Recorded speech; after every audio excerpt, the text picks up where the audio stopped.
Resumo do livro Diversidade, o Poder da Inclusão, de Sherry Atchison. Narrado por Isabel Filardes.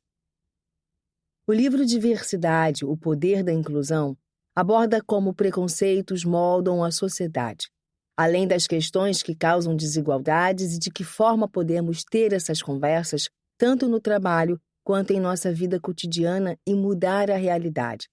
Sherry Atchison, neste livro, une sua vivência profissional com uma base de dados sólida em um projeto que busca instruir e provocar mudanças a partir da leitura e prática em diversidade, equidade e inclusão nas pessoas e, consequentemente, no mundo corporativo.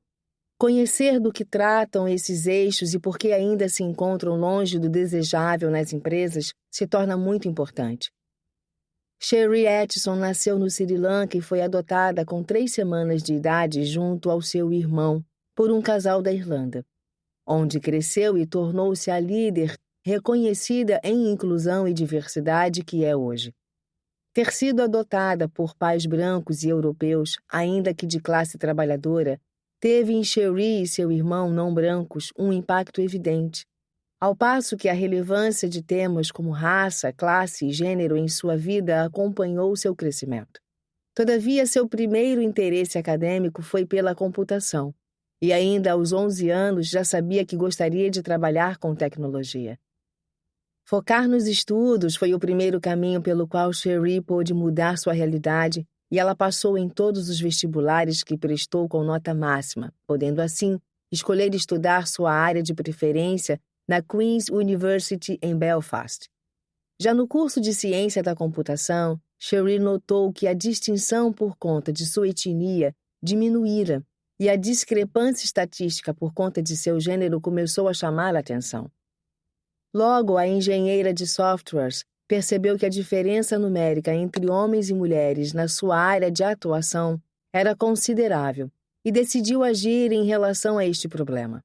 Unir-se à Women Who Code e trazer esta iniciativa ao Reino Unido foi um passo natural para Sherry, e não demorou para que as filiais na Europa se multiplicassem. Ao compor e aconselhar times femininos de origens diversas, que se desenvolviam mais e mais graças ao que tinham em comum, Sherry encontrou sua paixão profissional. Esta experiência abriu portas para Sherry na Deloitte, a maior empresa de serviços profissionais do mundo, onde ela criou cargos, ensinou sobre inclusão a executivos que dominam o mercado e se inspirou a começar sua busca profissional por mais diversidade, equidade e inclusão. Há diversas definições para o que se concebe como diversidade. Sherry adota a de perspectivas diferentes coexistindo no mesmo projeto. Por diferentes, não se entenda que qualquer uma delas seja um modelo ou que se definam a partir de uma individualidade, mas sim de uma coletividade. Inclusão, por sua vez, trata do sentimento de pertencimento e relevância prática em determinado grupo. Uma empresa pode ser diversa e ainda não inclusiva por contratar pessoas fora do seu padrão majoritário, mas não lhes dar voz ativa nas decisões ou esperar que elas se adequem à cultura da empresa. Qualquer empresa que se proponha a ser diversificada e inclusiva precisa necessariamente estar aberta aos conflitos implicados na mudança que se propõe a fazer. Uma vez que o mundo seja diversificado e as empresas busquem impactar o mundo, faz sentido que variáveis como religião, gênero, etnia, deficiência, orientação sexual e antecedentes socioeconômicos impactem positivamente o resultado de empresas diversificadas que levam a inclusão a sério. Empresas com mais diversidade de gênero obtiveram 15% de rendimento a mais que as rivais, enquanto empresas com mais diversidade étnica obtiveram 35% a mais de rendimento em relação àquelas sem diversidade. Contudo, as estratégias de inclusão que Sherry desenvolve se dirigem à maioria corporativa, que mesmo privilegiada ainda não enxerga o benefício desta vantagem quantitativa. Ser e estar incluso em redes de apoio mútuo é um privilégio. No entanto, direito e privilégio são distintos. E para isso, Cherie analisa a intersecção sobre inclusão entre grupos como gênero, raça, classe, orientação sexual, deficiência, entre outros. Assim, para compreender como um privilégio atua sobre nossas vidas pessoais e profissionais, Cherie traz observações do cotidiano que nos ajudam a refletir sobre o que nos deixa confortável ou não em determinados contextos. A exemplo, numa sociedade em que o homem negro sempre é visto como ameaçador, a forma de tratamento que ele receberá enquanto estiver em locais públicos nunca será como a de um homem branco. Para distinguir direito de privilégio, a autora traz um exemplo clássico sobre responsabilidade parental, a qual constantemente recai sobre a mulher, enquanto o homem não é cobrado sobre isso. Essas diferenças não param aí. Questões que envolvem linguagem e sotaque também são pontos que separam as pessoas sob a régua do privilégio. Para enxergar de mais perto como o privilégio atua, o exercício chamado Caminhada do Privilégio é um meio apresentado por Cherie para distinguirmos os níveis de privilégio em que cada pessoa está. 56 perguntas são listadas com explicações sobre a importância de cada uma. E a pontuação final é o resultado de quão longe ou próximo estamos de sermos privilegiados.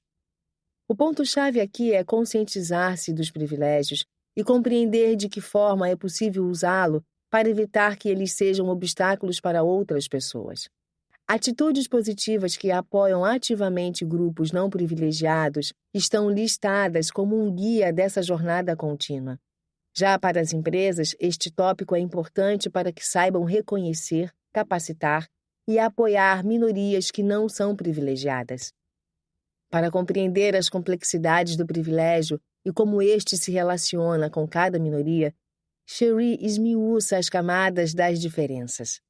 Assim, aborda o conceito de interseccionalidade, desenvolvido pela estudiosa Kimberly Williams Crenshaw em 1989, que pode ser entendido como uma forma de visualizar múltiplos sistemas de discriminação, articulando gênero, raça, classe, neurodivergência, deficiência, entre outros.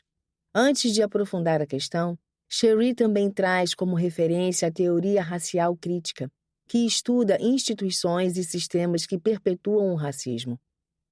A partir disso, uma linha histórica é traçada para elucidar as formas de preconceito enraizadas na sociedade. Exemplos como as 4 ondas do feminismo nos Estados Unidos, em que as 2 primeiras fases não abordavam amplamente questões que envolviam etnicidade e classe social, e nas 2 últimas ocorreu o reconhecimento de um feminismo interseccional. Porém, mesmo que muitos estudos e pesquisas tenham sido feitos, Cherie reforça que o feminismo branco ainda se manifesta, e a autora lista formas de como reconhecê-lo e o que fazer nesse tipo de situação. Contemporaneamente, Cherie relembra o caso de George Floyd, protesto do Black Lives Matter, #MeToo, entre outros, para que se tenha uma visão o mais ampla possível da complexidade da interseccionalidade. A sociedade, por estar moldada com as lentes do preconceito, impacta os ambientes de trabalho e como as oportunidades são distribuídas, pois grupos marginalizados sempre encontram mais obstáculos. Isso se representa quando a maioria de pessoas em liderança se encaixam num papel padrão.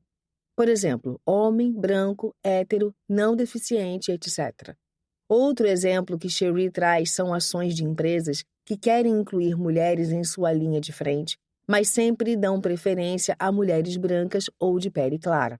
Esta prática, então, mantém o sistema de inclusão exclusiva. Alguns dos passos para evitar essa perpetuação indicados por Cherie são ouvir, agir e refazer. Cherie organiza seu conteúdo de tal forma que teoria e prática andam juntas.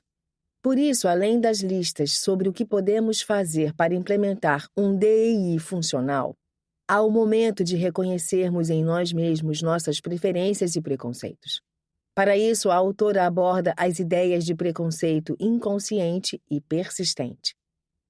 O primeiro refere-se a como somos culturalmente educados, indicando preconceitos que, por serem estruturais, se não nos policiarmos, os reproduzimos inconscientemente, enquanto o segundo são preconceitos dos quais podemos ter consciência e devemos educar a nós mesmos e aos outros à nossa volta para evitar sua proliferação. Cherie reforça a importância de conhecer os próprios privilégios e lutar contra os preconceitos aqui expostos, implicando em um compromisso que podemos chamar de aliança. Ter aliados para ampliar redes de apoio e concretizar a mudança é importante quando se tem um objetivo definido. Aliado é quem quer promover a inclusão de forma intencional e consciente. Não é necessário fazer parte de uma minoria para ser um aliado. Já aliança é a ação concreta de um aliado que procura educar-se e aos outros em vários contextos para que grupos subrepresentados tenham apoio e oportunidade. No entanto, Cherie alerta: há a aliança performativa, a que não tem resultados reais, apenas encena uma aliança, de forma que beneficie superficialmente minorias, e o suposto aliado seja ovacionado. Este tipo de aliança não se aprofunda realmente em mudanças, é limitada ao que é bem visto pela maioria. Mas sempre é possível ser um aliado melhor e real. Um dos passos iniciais para tal, segundo Cherie, é unir palavras a ações. Além do mais, o caminho para tornar-se um aliado é compreender o objetivo que a aliança busca e o que precisa ser reavaliado para alcançá-lo. Parte dessa jornada é sentir-se desconfortável com a realidade que será encontrada. Não é fácil tomarmos consciência sobre inúmeros obstáculos que impedem pessoas de alcançarem oportunidades. Quando se está em posição de liderança, é preciso reeducar-se e pode ser necessário buscar especialistas em inclusão que orientem a respeito de microagressões, escuta ativa, amparo e apoio, compartilhamento de oportunidades de crescimento e outras formas de forjar essa aliança devidamente. Liderar para Cherie é ter consciência de seu privilégio e procurar saber como usá-lo a favor de práticas inclusivas. Implementar um projeto de inclusão é um processo que envolve várias camadas de uma empresa, desde a liderança, passando pela gerência intermediária, até que ocorram de fato as mudanças. Para isso é preciso que a liderança sênior esteja disposta a encarar esta jornada. Notar problemas, contestar, educar, atribuir orçamentos são alguns dos passos que a liderança pode dar, conduzindo às outras camadas da empresa. A gerência intermediária é quem articula a liderança sênior com outros setores.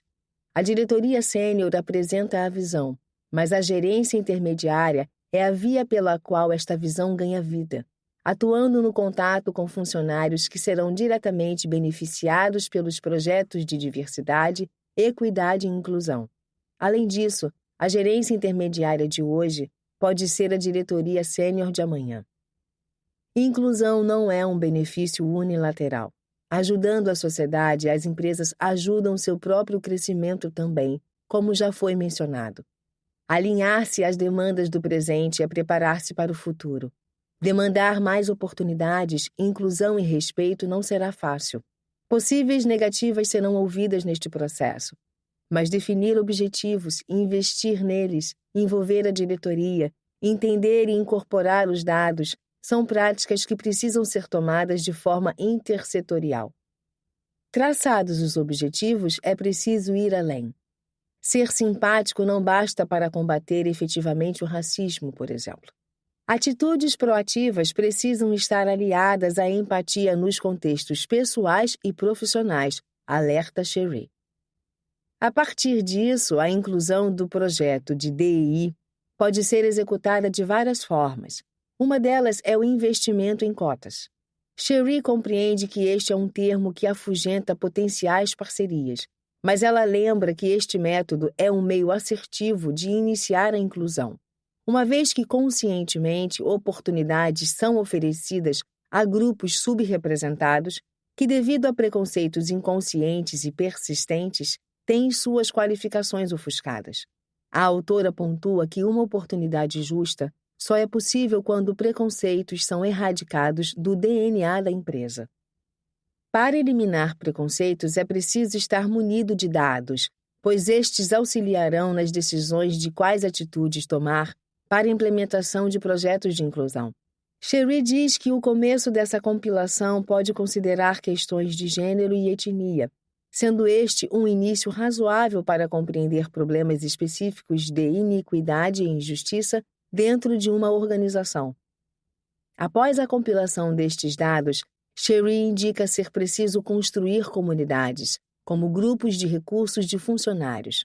Estes grupos são liderados por funcionários locais que compartilham uma característica, seja sexo, etnia, afiliação religiosa ou interesse comum.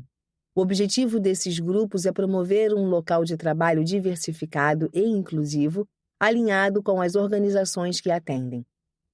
Depois deste passo, o foco é não retroceder. E para ilustrar como seguir em frente, Cherie entrevista Brian Reeves, que atua como diretor de diversidade e inclusão na Dell.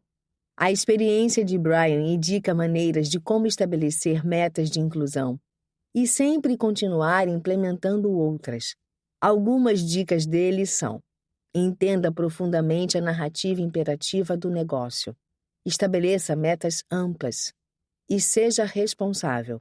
A liderança de sucesso que provém das atitudes de Brian confirma o que Cherie acredita. Diretorias diversificadas criam empresas melhores. Argumentando que a aliança é a chave para a inclusão, através da qual todos nos apropriamos dos problemas e enfrentamos preconceitos ou discriminação, este livro nos dá diversas ferramentas e estratégias para serem incorporadas na vida e nos negócios, tornando-nos responsáveis por promover mudanças ao nosso redor. Erros e desafios sempre estarão presentes. Este trabalho leva tempo e não há soluções mágicas. Cherie afirma que privilégio e preconceito andam de mãos dadas. Logo, é preciso sempre colocá-los em perspectiva, de modo que o primeiro seja uma alavanca para criar oportunidades diversas, e o segundo não atravanque o progresso da inclusão. O mundo já é deliberadamente exclusivo. Devemos ser deliberadamente inclusivos em direção a uma sociedade menos injusta. Somente lutando conscientemente por igualdade para todos, podemos exigir mais.